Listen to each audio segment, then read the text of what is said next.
Hi, good morning, students. Myself, Dr. G. Chalapati, lecturer in economics, Government Degree College, Kuppam. ఈరోజు మనం చర్చించుకోబోయే topic జాతీయ ఆదాయ మదింపు పద్ధతులు, methods of measuring national income. జాతీయ ఆదాయ మదింపు పద్ధతులను తెలుసుకునే ముందు జాతీయ ఆదాయం అంటే ఏంటో తెలుసుకుందాం. ఒక దేశంలో ఒక సంవత్సర కాలంలో ఉత్పత్తి చేయబడ్డ అంతిమ వస్తు సేవల విలువల మొత్తాన్ని ఆ దేశ జాతీయ ఆదాయం అంటారు. నిర్వచనం: దేశంలోని శ్రమ, మూలధనం, ప్రకృతి వనరుల సహాయంతో సంవత్సర కాలంలో ఉత్పత్తి చేసే నికర విలువల మొత్తమే జాతీయ ఆదాయం అని మార్షల్ నిర్వచించడం జరిగింది. జాతీయ ఆదాయ మదింపు పద్ధతులు. జాతీయ ఆదాయాన్ని అంచనా వేయుటకు ముఖ్యంగా క్రింద తెలిపిన 3 పద్ధతులు గలవు. అవి ఉత్పత్తి మదింపు పద్ధతి, 2 ఆదాయ మదింపు పద్ధతి, 3 వ్యయ మదింపు పద్ధతి. ఉత్పత్తి మదింపు పద్ధతి అంటే ప్రొడక్షన్ మెథడ్, ఆదాయ మదింపు పద్ధతి అంటే ఇన్కమ్ మెథడ్, వ్యయ మదింపు పద్ధతి అంటే ఎక్స్పెండిచర్ మెథడ్. ఈ 3 పద్ధతులలో ఒక దేశంలో లభ్యమయ్యే సమాచారాన్ని బట్టి ఏ ఉద్దేశంతో జాతీయ ఆదాయాన్ని అంచనా వేయాలో అనే దానిని బట్టి ఈ 3 పద్ధతుల్లో దేనినైనా ఉపయోగించడం జరుగుతుంది. ఏ పద్ధతి అవలంబించినా ఒకే మొత్తం వస్తుంది. ఒకే మొత్తాన్ని ఉత్పత్తి, పంపిణీ, వ్యయం అనే 3 దృక్కోణాల నుంచి చెప్తారన్నమాట. ఉత్పత్తి మదింపు పద్ధతి. ఈ పద్ధతిలో ఉత్పత్తి అయిన అంతిమ వస్తు సేవల విలువలను అంచనా వేయడం ద్వారా జాతీయ ఆదాయాన్ని మదింపు చేయడం జరుగుతుంది. ఈ పద్ధతిలో ఆర్థిక వ్యవస్థను వివిధ రంగాలైన వ్యవసాయం, పరిశ్రమలు, వ్యాపార వాణిజ్యం మొదలైనవిగా విభజించి సంవత్సర కాలంలో వివిధ రంగాలలో ఉత్పత్తి అయిన వస్తు సేవలను వాటి మార్కెట్ ధరలచే గుణించడం ద్వారా మొత్తం జాతీయ ఆదాయ విలువను తెలుసుకోవడం జరుగుతుంది. ఈ పైన చెప్పినటువంటి వ్యవసాయ రంగం అంటే ప్రాథమిక రంగం, పరిశ్రమల రంగం అంటే ద్వితీయ రంగం, వ్యాపార వాణిజ్య రంగం అంటే తృతీయ రంగం. ఈ ప్రాథమిక, ద్వితీయ, తృతీయ రంగాలను అనేక ఉపరంగాలుగా విభజించడం జరుగుతుంది. మొదటగా ప్రాథమిక రంగం యొక్క ఉపరంగాలు. ప్రాథమిక రంగమును వ్యవసాయం, పశుగ్రాసం, చేపల పెంపకం, కోళ్ళ పెంపకం, అడవులు గనులు మొదలగు ఉపరంగాలుగా విభజిస్తారు. రెండవది ద్వితీయ రంగము. ద్వితీయ రంగమును భారీ పరిశ్రమలు, మధ్య తరహా పరిశ్రమలు, చిన్న తరహా పరిశ్రమలు, విద్యుత్ శక్తి, నీటి సరఫరా, నిర్మాణ రంగం మొదలైన ఉపరంగాలుగా విభజిస్తారు. మూడవది తృతీయ రంగం. అదే తృతీయ రంగంను సేవా రంగం అని కూడా అంటారు. వీటిని రవాణా, విద్య, వైద్యం, బ్యాంకింగ్, బీమా, వాణిజ్యం, పరిపాలన మొదలగు ఉపరంగాలుగా విభజిస్తారు. ఇలా ప్రతి ఉపరంగంలోనూ ఉత్పత్తి చేసిన ఉత్పత్తి యొక్క నికర విలువలు తెలుసుకునేటప్పుడు ఆ ఉపరంగం ఇతర రంగాల నుంచి కొన్ని మాధ్యమిక వస్తువుల విలువని మినహాయించవలెను. ఇలా మినహాయించగా వచ్చినది నికర ఉత్పత్తి. ప్రతి ఉపరంగం యొక్క నికర ఉత్పత్తి విలువను కలుపగా వచ్చినది జాతీయోత్పత్తి అంటాము. దీని నుంచి తరుగుదలను తీసివేస్తే నికర జాతీయోత్పత్తి వస్తుంది. ఇక్కడ NI = P1Q1 plus P2Q2 plus P3Q3 plus PNQN అనే ఈక్వేషన్ ఉంది. ఇక్కడ PN, P2, P3, PN అనేది వివిధ వస్తువుల యొక్క ధరలను తెలియజేస్తాయి. Q1, Q2, Q3, Qn వివిధ వస్తువుల పరిమాణాలను తెలియజేస్తాయి. ఇక్కడ ఈ పద్ధతిలో అంటే ఉత్పత్తి మదింపు పద్ధతిలో జాతీయ ఆదాయాన్ని లెక్కించేటప్పుడు కొన్ని జాగ్రత్తలను తీసుకోవాల్సిన అవసరం ఉంటుంది. అవి ఇప్పుడు తెలుసుకుందాం. ఈ పద్ధతిలో తీసుకోవలసిన జాగ్రత్తలు: ఒకే వస్తువును 2 సార్లు లెక్కింపు జరగకుండా చూడాలి. ఈ విధంగా 2 సార్లు లెక్కింపు జరగకుండా చూడాలంటే దాన్ని 2 పద్ధతులు అవలంబించవాలను. దానికోసం ఒకటి, తయారైన అంతిమ వస్తువులను తీసుకోవడం. 2, విలువ కలపబడిన వస్తువులను తీసుకోవడం. ఇంకో జాగ్రత్త ఏంటంటే ధరల మార్పు ప్రభావాన్ని తొలగించవలెను. ఈ ఉత్పత్తి రాశిని మార్కెట్ ధరలతో గుణించి జాతీయ ఆదాయాన్ని లెక్కిస్తారు. అయితే ఇక్కడ వస్తువుల ఉత్పత్తిలో పెరుగుదల లేకుండా కేవలం ధరలతో పెరుగుదల వల్ల జాతీయ ఆదాయం పెరిగినట్టు కనబడుతుంది. అది వాస్తవమైన పెరుగుదల కాదు. దానిని తొలగించుటకు 2 పద్ధతులు అవలంబిస్తారు. ఒకటి, ప్రస్తుత సంవత్సర ఉత్పత్తిని ఆధార సంవత్సర ధరలతో గుణించి జాతీయ ఆదాయాన్ని లెక్కించడం.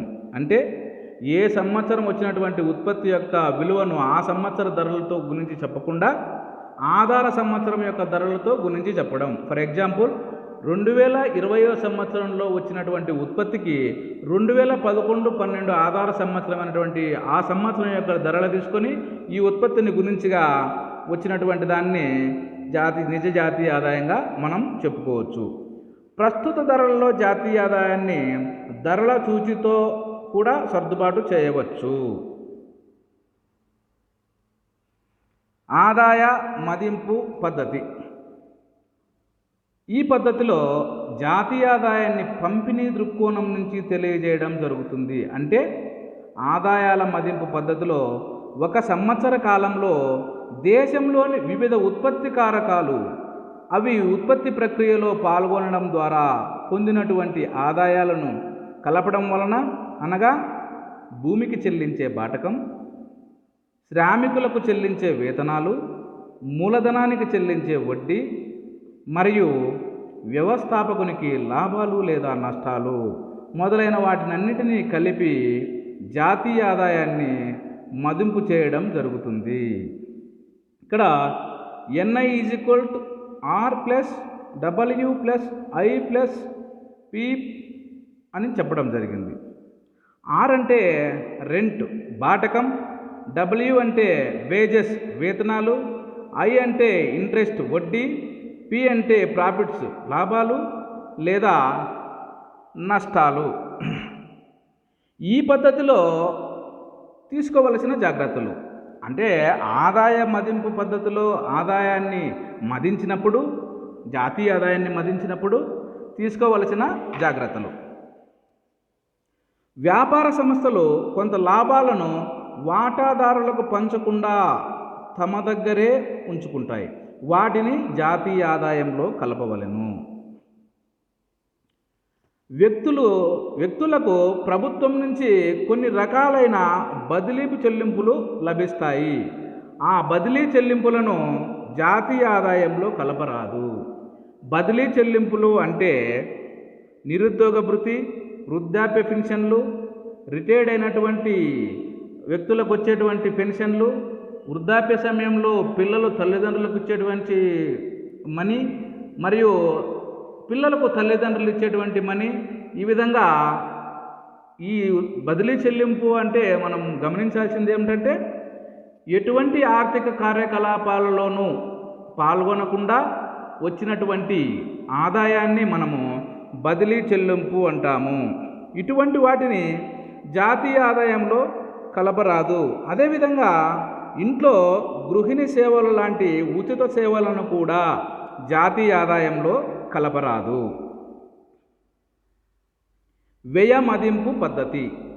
ఈ పద్ధతిలో ఒక సంవత్సర కాలంలో వస్తు సేవలపై వెచ్చించిన వ్యయాల మొత్తాలను కలపడం ద్వారా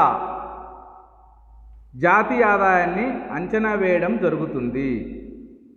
ఆర్థిక వ్యవస్థలో వచ్చిన ఆదాయాన్ని వినియోగ వస్తువులు, ఉత్పాదక వస్తువులపై ఖర్చు చేయడం జరుగుతుంది. ఈ విధంగా ఒక సంవత్సర కాలంలో వ్యక్తులు కానీ, సంస్థలు కానీ, ప్రభుత్వం కానీ వినియోగ వస్తువులపైన మరియు ఉత్పాదక వస్తువులపైన చేసిన వ్యయాలను మదింపు చేయడం ద్వారా జాతీయ ఆదాయ విలువను తెలుసుకోవడం జరుగుతుంది. NI is equal to EH plus EF plus easy.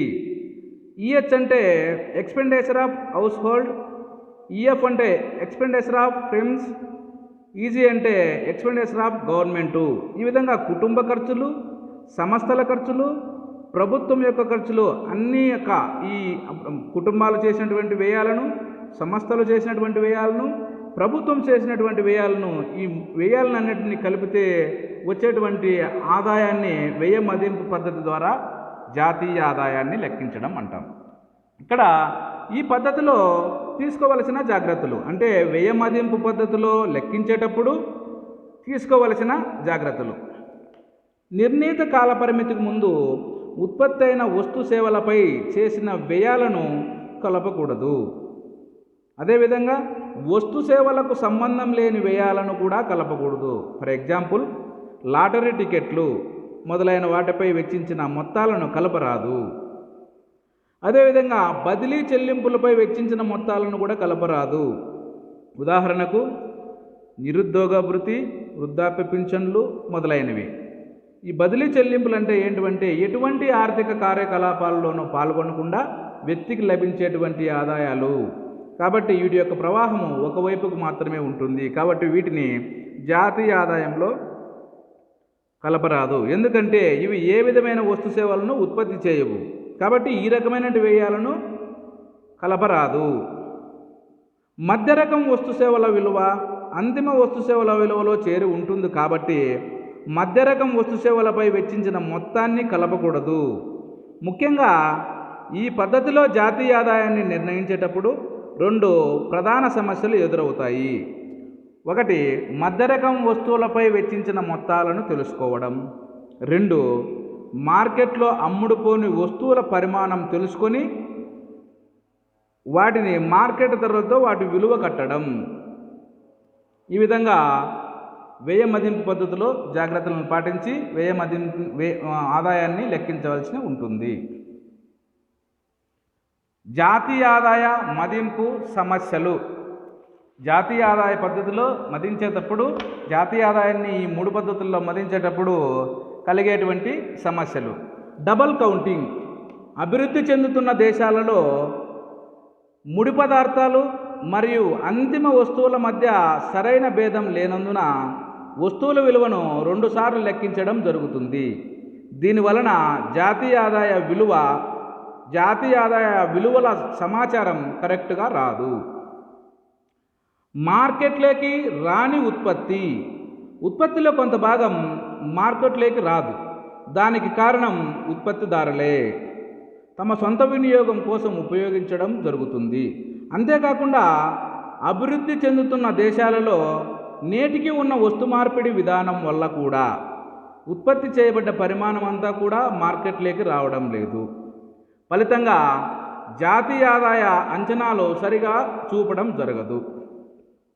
చిన్న ఉత్పత్తిదారుల ఆదాయం. అభివృద్ధి చెందుతున్న దేశాలలో చిన్న ఉత్పత్తిదారుల సంఖ్య అధికంగా ఉంటుంది. అంతేకాకుండా వారిలో అధికులు నిరక్షరాస్యులు కావడం వల్ల వారి నుండి సమాచారాన్ని సేకరించడం అంత సులభం కాదు.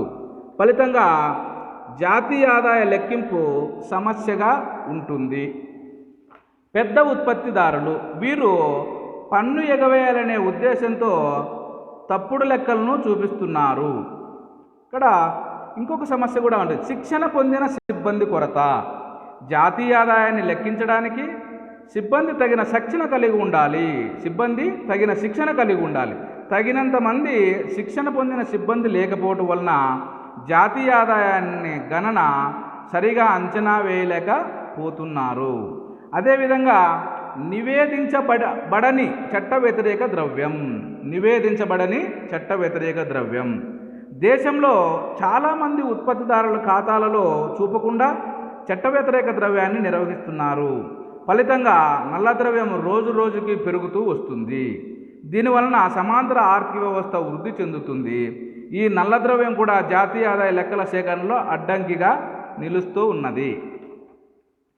ఇక్కడ అదేవిధంగా ప్రభుత్వ పాలనా వ్యయ సమస్య. ఈ ప్రభుత్వ పాలన పైన చేసినటువంటి వ్యయం కూడా ఒక సమస్యగా ఉంటుంది దాన్ని లెక్కించడం.